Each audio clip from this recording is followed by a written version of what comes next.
Bem vestida, você cria um leque de oportunidades em sua vida.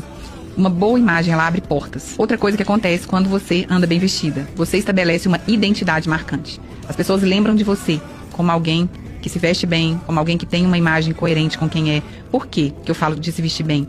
Porque quando você tá mal vestida, não tem relação com dinheiro isso. Quando eu falo sobre isso, não é com relação a quem tem ou não condição financeira.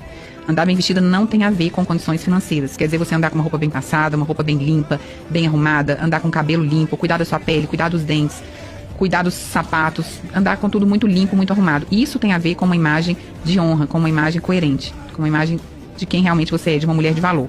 Quando você anda mal vestida, muitas vezes você demonstra para a pessoa um desleixo não só com a sua imagem, mas um desleixo com a sua vida. Uma pessoa que ela é desleixada com a imagem, ela é desleixada com a vida. Outras áreas da vida dela estão sendo afetadas. Com certeza, isso está sendo refletido através da imagem.